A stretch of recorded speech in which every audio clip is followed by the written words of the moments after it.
Welcome to the Invite Health podcast, where our degreed healthcare professionals are excited to offer you the most important health and wellness information you need to make informed choices about your health. You can learn more about the products discussed in each of these episodes and all that Invite Health has to offer at www.invitehealth.com/podcast. First-time customers can use promo code podcast at checkout for an additional 15% off your first purchase. Let's get started.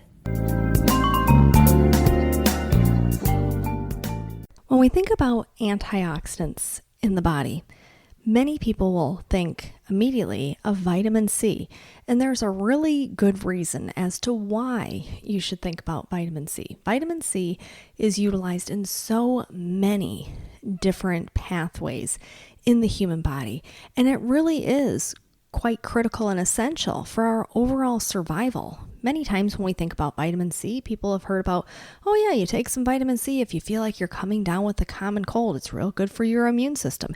And it certainly is. But there are so many other ways in which vitamin C is required by the human body. And that's what I want to talk about today.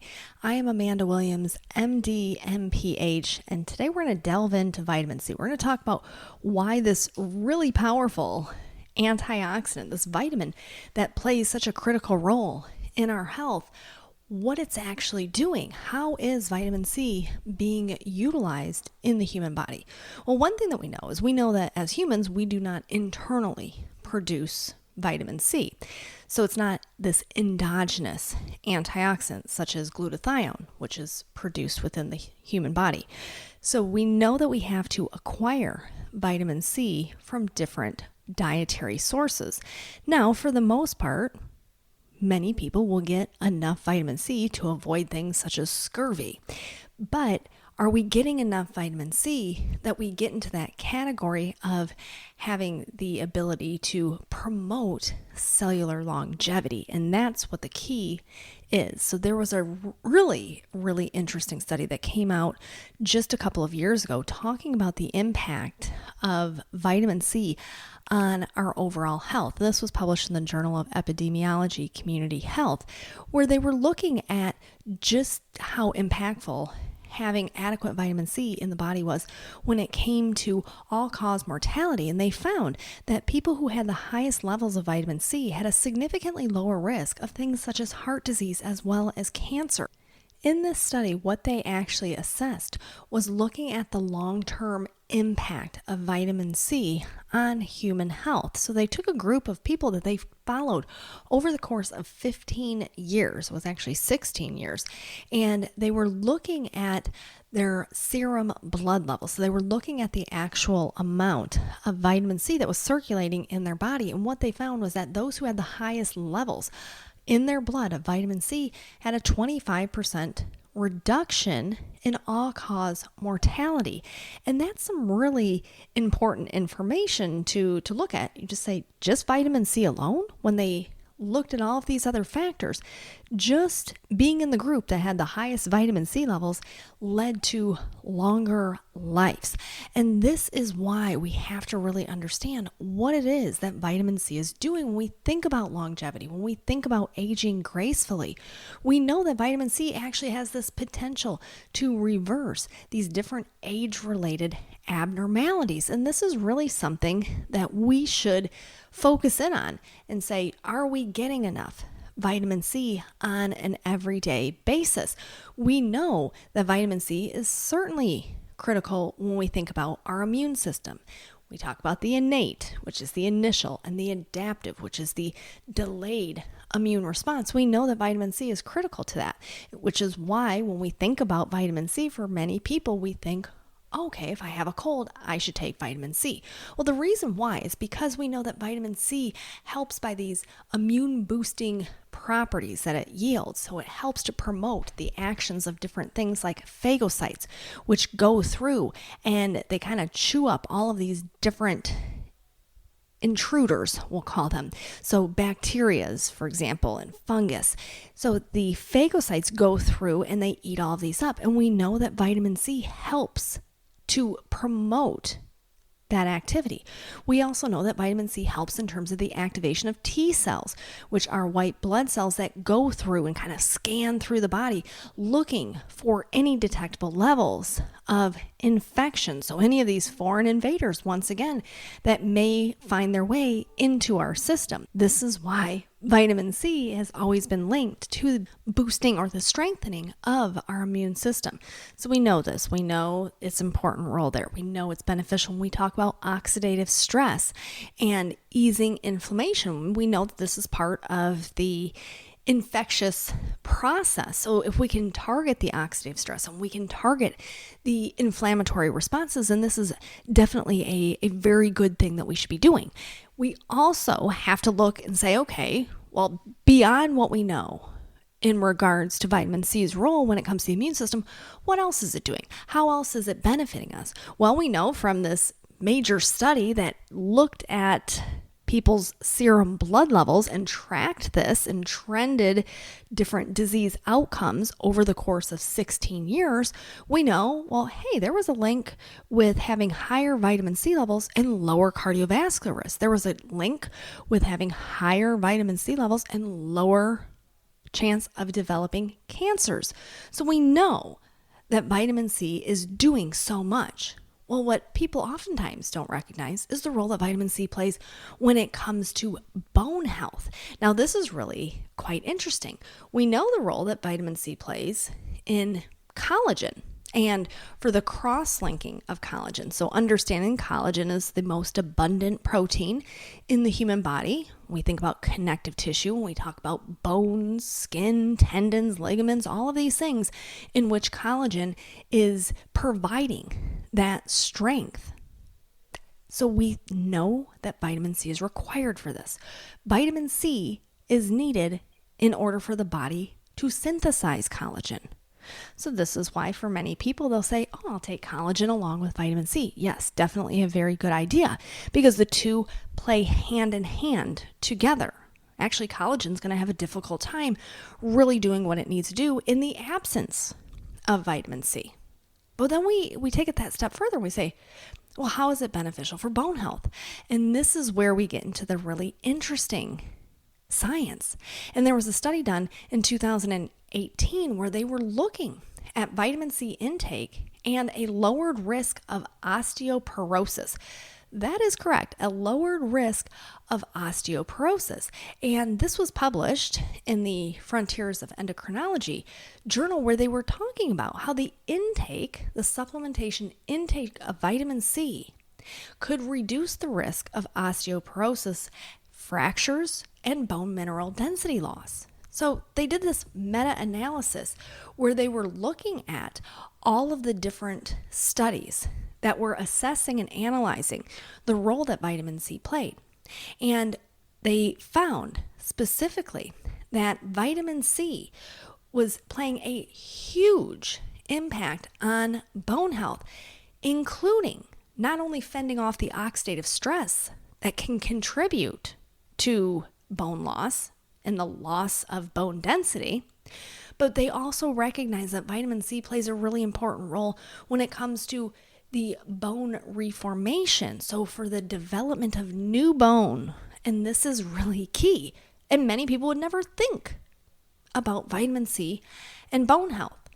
And then we look at the cardiovascular benefits, and we look at our endothelial cells, and we know if we have excess oxidative stress occurring within our blood vessels, this is going to become problematic. This is when we start to have issues with atherosclerosis and plaque buildup. So by having adequate vitamin C on board, this helps once again to fend off that oxidative stress, to target that inflammatory process that can be so damaging. There was a study that was looking at how vitamin C supplementation for just 6 weeks worth of vitamin C supplementation allowed for an over 30% reduction in the number of monocytes, which are the white blood cells that were sticking to the inside of those blood vessels. So when we think about plaque buildup and we say, okay, well, vitamin C can actually help to combat this. Yes, according to the Biochemical Biophysical Research Journal, that is exactly what they were able to find. So, okay, immune system, bone health, cardiovascular health. But what about brain health? So when we think about what vitamin C is doing in our body, we say, okay, it's this very powerful antioxidant.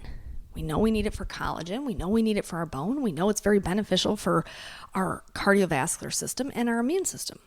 But what about for mood? Well, very interesting studies have come out where they have been looking at the role of vitamin C supplementation when it comes to things such as depression, anxiety.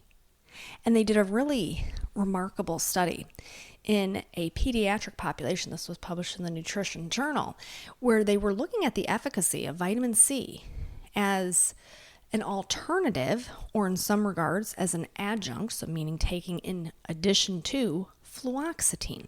So that's a SSRI, a selective serotonin reuptake inhibitor, a traditional antidepressant medication. And they were looking at this in pediatric major depressive disorder, which in and of itself is very sad to think of a pediatric population that is dealing with major depression. So this was a double-blind placebo-controlled trial, and they wanted to see if adding vitamin C to their current regimen of just giving them the standard antidepressant, if this would do any benefit. Would these children respond any differently? So they gave them their fluoxetine, and then they gave them 1,000 milligrams of vitamin C. And then they had a control group who was just given fluoxetine. And what they were able to find at the end of their trial was that the children who were given the vitamin C had a significant reduction in their depression scores as well as their anxiety scores. Now, when you look at this in a little bit more detail, you say, well, how in the world is that? How is it that vitamin C is working that way? Well, one of the areas of much scientific research right now is how vitamin C is actually working in terms of activation for receptor sites for neurotransmitters. So when we think about things like GABA, which is our calming neurotransmitter, they are now starting to realize that vitamin C may be playing this really pivotal role in allowing for the body to have better reactive receptors when it comes to those neurotransmitters. So it's just, to me, phenomenal to think about something as simple as vitamin C, the incredibly affordable vitamin C, and to have this on board to fend off all of these issues, to help to support mood, to help with a healthy inflammatory response. But don't overlook what it also does for your eyes. This, to me, is a huge point as well. And there was a study that was done, and it was called the Blue Mountains Eye Study, where they were looking at the role of antioxidants in eye health, and specifically looking at the destructiveness of oxidative stress. And we know that oxidative stress has been directly correlated and linked to things such as cataracts, glaucoma, macular degeneration. So in this study, they were looking to see if antioxidants would do anything to help people who are dealing with these types of eye dysfunctions. And they found that higher intakes of vitamin C specifically had long-term protective associations against the development of cataracts. So many times we think about cataracts, we think about glycation and that damaging effect of glycation to the lens. But we also have to recognize the damaging effects of oxidative stress to the retinal cells. And if the retinal cells get continuously overrun by free radicals, that is going to hinder the vision on multiple fronts, which is why vitamin C is so beneficial once again. So we know all of these things now. We know that vitamin C is so much more than just for the immune system. We understand now that vitamin C plays a critical role in maintaining the health of our skin in terms of the collagen cross-linking. We know it plays a role with our bone health. All of these ways in which vitamin C can be part of your daily routine to boost and support cellular longevity. So I definitely encourage you that if you're taking a multivitamin, great, you're probably getting some exposure to vitamin C. But it would be advantageous to consider having additional vitamin C into your routine. And how much do you need? Well, it really kind of varies.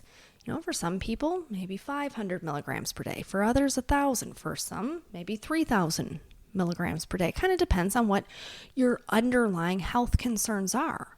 But one thing that we do know is that dietary intake of vitamin C alone, just coming from the foods that we eat, is usually enough to keep us out of that scary zone of the development of scurvy, which has been, for the most part, eliminated. But when we think about what scurvy is, I believe here in the United States, there's maybe 150,000 cases per year.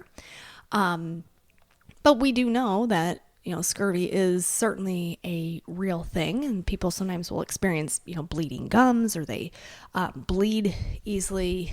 They feel fatigued, weakness. Obviously, if they get a cut or a wound, it takes a very long time for that to heal. So making sure that we're getting adequate vitamin C is really essential just for that alone. But now understanding the role that vitamin C is playing systemically shows it plays an even bigger role. And going back to that study that was looking at that 25% reduction of all-cause mortality just by having higher levels of vitamin C circulating throughout your blood is really something to be said of the power of this simple vitamin, but yet very, very important antioxidant. So definitely check out our vitamin C formulations. You can go to our website, invitehealth.com, and check out all of the vitamin C options that we have available for you. And I do want to thank you for tuning in to the Invite Health podcast. You can find all of our episodes for free wherever you listen to podcasts or by visiting invitehealth.com/podcast. Now do make sure that you subscribe and leave us a review. You can follow us on Facebook, Twitter, and Instagram at Invite Health. And we will see you next time for another episode of the Invite Health podcast.